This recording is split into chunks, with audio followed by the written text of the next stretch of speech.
Assalamualaikum. Welcome to Shah Group Educational Channel. This is your physics teacher, Engineer SM Nasir Shah. Students, we are going to another topic related to this chapter, and the name of this chapter, sound. Okay, student. इसका next topic है musical sound. As you can see on your screen, the basic definition of the musical sound is the sound with regular variation of frequency is called musical sound. जहाँ पे हमारे पास regular variation of frequency होगी sound की, वो हमारे पास musical sound कहलाएगा. It is produced by a body having regular vibration, और ये हमेशा प्रोड्यूस होगा किसी भी ऑब्जेक्ट के रेगुलर वाइब्रेशन से, and produce pleasant effect on the air, जो कि हमारे कानों के लिए एक प्लेजेंट इफेक्ट को जो है वो फील करवाएगा.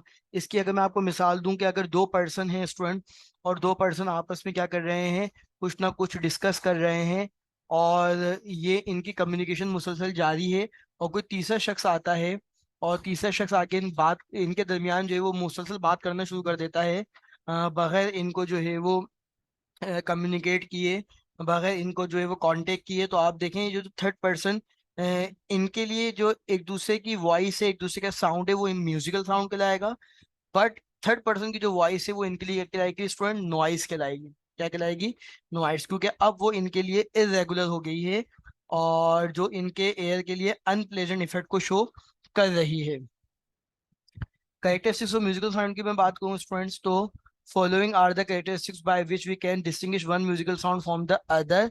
डिफरेंट कैरेक्टरिस्टिक के बिहाफ पे ये एक दूसरे से क्या है, डिफरेंशिएट करते हैं. As you can see on screen, loudness enable us to distinguish between loud and a soft or faint sound.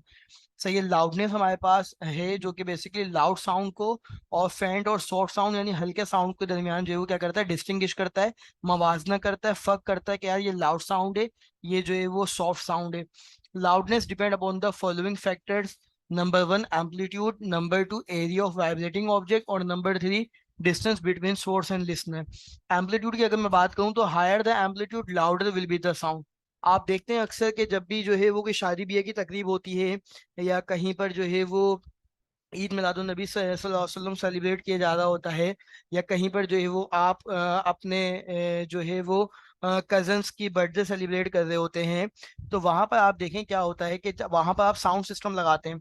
तो माइक में अगर कोई पर्सन जो है वो सिंगिंग कर रहा है, या कोई नात पढ़ रहा है, या कोई तिलावत कर रहा है, तो आप देखें उसकी आवाज़ जो है वो माइक के थ्रू जो है वो बहुत दूर तक जाती है. तो आप एक्चुअली उसकी आवाज़ माइक के थ्रू क्या करवा रहे हैं, उसका एम्पलीट्यूड को बढ़वा रहे हैं. जहाँ एम्पलीट्यूड इंक्रीज होता है वहाँ साउंड भी जो है वो लाउडर हो जाता है. Greater the amplitude have more energy, so the louder sound, so sound louder. तो वहाँ पे साउंड जो है वो लाउड हो जाता है. एरिया ऑफ वाइब्रेटिंग ऑब्जेक्ट की मैं बात करूँ तो greater the area of vibrating object louder will be the sound. जितना ज्यादा एरिया होगा साउंड भी उतना ज्यादा लाउड हो जाएगा.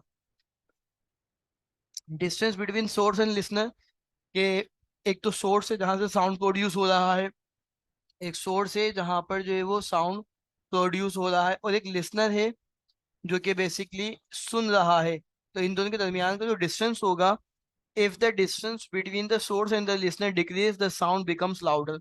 तो लाजमी सी बात है, जब सोर्स और लिसनर के दरमियान जब डिस्टेंस कम से कम होगा, एक दूसरे के करीब होंगे, तो साउंड भी जो है वो ज्यादा तेज सुनाई देगा. और अगर सोर्स और लिसनर का डिस्टेंस ज्यादा है तो साउंड क्या हो जाएगा, स्लो हो जाएगा. आपको यहाँ दिखा रहे हैं कि जिस तरीके से ये एम्पलीट्यूड की अगर मैं बात करूं तो ये वाला पार्ट एम्पलीट्यूड को शो कर रहा है, ये वाला पार्ट, और ये वाला पार्ट तो आप देखें ये वाला लार्जर एम्पलीट्यूड है और ये वाला स्मॉलर एम्पलीट्यूड है. ओके स्टूडेंट, अगर मैं पिच की बात करूं तो pitch enable us to distinguish between grave and shrill sound. Grave यानी भारी और शिल यानी पतला साउंड. तो पिच जो है वो हमें इस बात का मवाजना करवाती है कि कौन सा साउंड ग्रेव है, भारी है, कौन सा साउंड शिथिल है, पतला है. High pitch sound are sharper while low pitch sound. High pitch sound हमेशा शार्प होता है लो पिच साउंड के मुकाबले में, जिसको हम जो है वो ग्रेव कहते हैं. For example, voice of children, female birds are high pitch shrill sound while voice of man. सही है, मिसाल दे रहे हैं यहाँ पे, बच्चों बच्चों का हो गया, फीमेल का हो गया, बर्ड्स का हो गया, इनकी हमेशा पिच हाई होती है. इस यही वजह है कि जो है वो पिच हाई होने की वजह से इनका साउंड जो होता है श्रिल होता है. जबकि वॉइस ऑफ मैन की हम बात करें, लॉइन की बात करें, इसके मुकाबले में इनके साउंड क्या होते हैं, ग्रेव होते हैं. और इनके are low pitch, grave sound, be pitch depend upon following factor, frequency पे डिपेंड कर रही है और distance between source and listener पे डिपेंड कर रही है। Pitch depend upon frequency of the vibrating body, pitch depend कर रही है कि हमारी वाइब्रेटिंग बॉडी की फ्रिक्वेंसी क्या है। Greater the frequency higher the pitch and vice versa. अगर ज्यादा फ्रिक्वेंसी है तो पिच भी हाई होगी और अगर कम फ्रिक्वेंसी है तो पिच भी कम होगी। Distance between source and listener की अगर हम बात करें तो if the distance between the source and the listener decrease the pitch will increase due to increase frequency. अगर लिसनर और सोर्स जो है वो इनका डिस्टेंस कम है तो पिच इंक्रीज हो जाएगा। और पिच इंक्रीज होने की बेसिकली वजह ये है कि फ्रिक्वेंसी इंक्रीज हो रही है ऑटोमेटिक। तो आप देख रहे हैं ये लो पिच की एग्जांपल दिखाई और ये हाई पिच की एग्जांपल दिखाई गई है। लो पिच में फ्रिक्वेंसी जो है वो हमारे पास क्या है, हाई लो है, और हाई पिच में फ्रिक्वेंसी भी क्या है हमारे पास, हाई है। क्वालिटी और टिम्बर की बात करें student, basically it is the characteristics of sound that enable us to distinguish between two sound of same loudness and pitch. जहाँ पे सेम लाउडनेस होगा, सेम पिच होगा, वहाँ हम क्वालिटी और टिम्बर से डिस्कस करते हैं। Sound of two man can easily be distinguish due to its quality. दो शख्स के दरमियान अगर हम जो है वो उनकी आवाज़ का डिफरेंस करना चाह रहे हैं, मवाजना करना चाह रहे हैं, तो उनकी क्वालिटी से हम डिसाइड करेंगे कि उन दोनों के साउंड में क्या फ़र्क है। It depend upon the wave form of the resultant wave, और ये वेव फॉर्म रिजल्टेंट वेव के ऊपर डिपेंड कर रहा है। A musical sound is the combination of fundamental frequencies and overtone that produces a resultant. Musical sound हमेशा जो है वो फंडामेंटल फ्रीक्वेंसी का कॉम्बिनेशन होता है, और ओवरटोन जो है वो बेसिकली रिजल्टेंट वेव के थ्रू जो है वो प्रोड्यूस किया जाता है।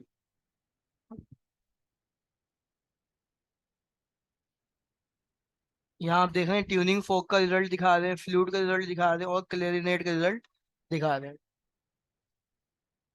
साउंड इंटेंसिटी की अगर हम स्टूडेंट्स बात करें तो it is defined as sound energy passing per second through a unit area held perpendicular to the direction of propagation of sound wave is called intensity of sound.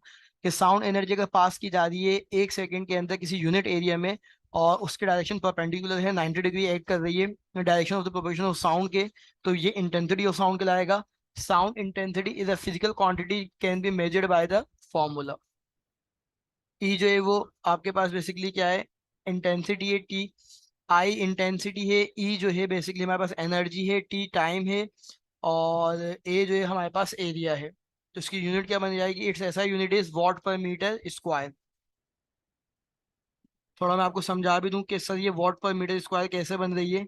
तो आपको पता है एनर्जी पर यूनिट टाइम क्या बनता है, power, और power की unit क्या होती है, वॉट, और एरिया की यूनिट क्या होती है, मीटर स्क्वायर, इसलिए क्या बन जाएगा ये वॉट पर मीटर स्क्वायर। नॉइस की हम बात करें तो आप देख सकते हैं इस स्क्रीन पे स्टूडेंट के the sound with irregular variation of frequency is called noise. जहाँ रेगुलर वेरिएशन है वो म्यूजिकल साउंड है, जहाँ इरेगुलर वेरिएशन है वो नॉइस है। It is produce by a body having irregular vibration.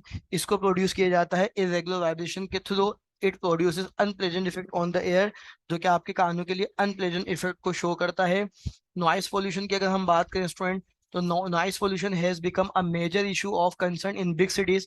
Noise pollution जो है हमारे पास मेजर इशू है मुख्तलिफ जगहों पे, बड़ी बड़े शहरों में अगर आप देखें तो नॉइस पोल्यूशन बहुत ज़्यादा है। ट्रांसपोर्टेशन इक्विपमेंट है, हैवी मशीनरी है, लाउड व्हीकल हॉर्न्स हैं, hooters and alarms are the sources of noise pollution.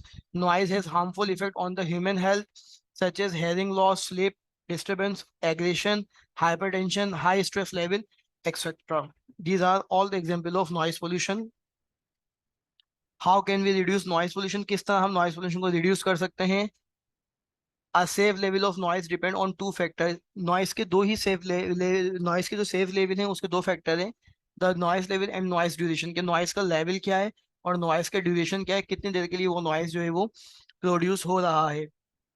तो the level of noise recommended in most countries is usually 85 to 90 decibel. अक्सर जो है कंट्रीज के अंदर 85 टू 90 डेसिबल की जो है वो लिमिट होती है over an 8 hour work day. Noise pollution can be reduce by replacing the noisy machinery. आप नॉइस पोल्यूशन को रिड्यूस कर सकते हैं नॉइसी मशीनरी को हटा के environment friendly machinery and equipment placing sound reduce barrier और यूजिंग हेयरिंग प्रोटेक्शन डिवाइसेस। आप जो है वो साउंड बैरियर जो है वो लगा के साउंड को कंट्रोल कर सकते हैं और डिफरेंट इंस्ट्रूमेंट इस्तेमाल कर सकते हैं आप जो है वो, ताकि हैविली साउंड जो है वो आप सुन ना सकें। Okay student, distinguish between musical sound and noise की हम बात करें तो म्यूजिकल साउंड और नॉइस का जो डिफरेंस है, इसका पहला पॉइंट क्या है कि the sound with regular variation of frequency is called musical sound, कि जहाँ रेगुलर वेरिएशन होगी फ्रिक्वेंसी की वो म्यूजिकल साउंड कहलाएगा, और जहाँ इरेगुलर वेरिएशन होगी वो नॉइस कहलाएगा।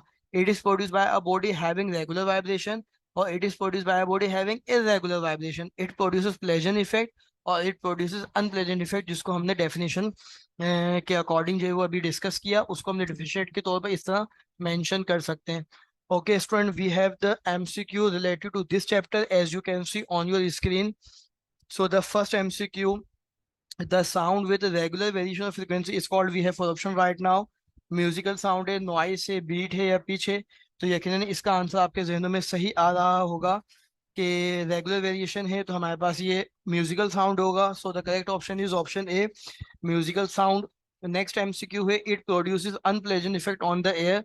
हमारे लिए अनप्लेजेंट इफेक्ट क्या होता है? म्यूजिकल साउंड होता है, नॉइस होता है, बीट होता है या पिच होता है। सो तमाम स्टूडेंट इसका आंसर भी सही दे पा रहे हैं कि नॉइस इसका सही आंसर है। नेक्स्ट एमसीक्यू है, enable dash enable us to distinguish between a loud and soft और फेंट साउंड। लाउडनेस करता है, पिच करता है, क्वालिटी करता है या नॉइस करता है? तो लाउड और सॉफ्ट साउंड को जो डिस्टिंग्विश करता है या इसका जो फर्क बताता है वो हमारे पास लाउडनेस है। Higher the amplitude dash will be the sound fainter, louder, shrill या ग्रेव। इसका आंसर भी आप सही दे पाएंगे कि लाउडर जो है वो हायर द एम्पलीट्यूड होगा तो louder will be the sound हो जाएगा। ओके स्टूडेंट, नेक्स्ट एमसीक्यू आप देख सकते हैं कि greater the area of vibrating object dash will be the sound. We have four option right now again, fainter है, लाउडर है, श्रिल है या ग्रेव है। जितना ज्यादा वाइब्रेटिंग ऑब्जेक्ट होगा उतना ज्यादा हमें जो है वो साउंड क्या होगा? लाउडर मिलेगा। The dash enable us to distinguish between grave and shrill sound. इसका आंसर भी आप सही दे पाएंगे। So the correct option is option B, pitch. Pitch depend upon the vibrating body, wavelength होगा, एम्पलीट्यूड होगा, एरिया होगा या फ्रीक्वेंसी होगा। So the correct option is option D, frequency. Greater the frequency higher the loudness, pitch और quality और noise. यकीनन इसका answer आप सही दे पाएंगे क्योंकि इसको हमने अभी ही डिस्कस किया है। So the correct option is option B, pitch. Okay, student, next MCQ, as you can see on your screen, characteristics of sound that enable us to distinguish between two sound of same loudness and pitch. We have for option right now, option A loudness, option B pitch, option C quality और option D noise। तो यकीनन student इसका answer आप सही दे पाएंगे और इसका करेक्ट आंसर है option C, quality. Next MCQ है, sound of two men can easily be distinguished due to its। we have for option right now, option A loudness, option B pitch, option C quality और option D noise। so the correct option is option C, quality। energy passing per second through a unit area held perpendicular to the direction of propagation of sound wave, जिसको हमने अभी थोड़ी देर पहले discuss किया। इसका answer pitch होगा, quality होगा, noise होगा, इंटेंसिटी होगा। So the answer is the option is D is the correct answer, intensity of sound. It is the unit of intensity of sound. What पर सेकेंड होगा, what पर square metre होगा, what पर metre होगा या metre पर second square होगा। So the formula energy upon time into area. So what पर metre square is the correct option, option B होगा, जो कि आपने भी सही फाइंड आउट कर लिया है। सेक्शन भी बेस कर रहा है शॉर्ट क्वेश्चन आंसर पे, जिसको हमने अभी थोड़ी देर पहले डिस्कस किया, लेकिन मैं इसको अगेन डिस्कस इसलिए कर रहा हूँ कि आपको आइडिया हो कि पेपर में क्वेश्चन किस तरह पूछा जाएगा, इसकी स्ट्रेंथ क्या होगी। ब्लू मार्कर से हेडिंग होगी, ब्लैक मार्कर से अंडरलाइन होगी। Define sound intensity, write it formula and unit. So इसकी डेफिनेशन आएगी और यूनिट आएगी। Define noise, write a short note on noise pollution. Noise की हेडिंग, नॉइस की डेफिनेशन, नॉइस पोल्यूशन का short note. How can we reduce noise pollution, जिसको हमने अभी थोड़ी देर पहले डिस्कस किया। आपने 5 से 6 लाइन में इसका आंसर मेंशन करना है। डिफरेंशिएट आपने देना है म्यूजिकल साउंड और नॉइस का। सेक्शन सी लॉन्ग क्वेश्चन पे बेस कर रहा है कि define musical sound, explain the characteristics of musical sound. Musical sound की डेफिनेशन देनी है, कैरेक्टरिस्टिक्स ऑफ म्यूजिकल साउंड आपने मेंशन करना है, जिसके अंदर एम्पलीट्यूड है, एरिया ऑफ वाइब्रेटिंग ऑब्जेक्ट है, डिस्टेंस है। इसी तरीके से आपके पास पिच है, जो इसकी कैरेक्टरिस्टिक्स में इंक्लूड है, जो हमने आपसे डिटेल में डिस्कस किया है इसी वीडियो में। क्वालिटी और टिम्बर है। Thank you for watching student, I hope कि आपको बहुत अच्छा लेक्चर समझ में आया होगा। शाह ग्रुप एजुकेशन चैनल को लाइक करें, सब्सक्राइब करें, सर मोहम्मद नासिर शाह को दुआ में याद रखें। अल्लाह हाफिज।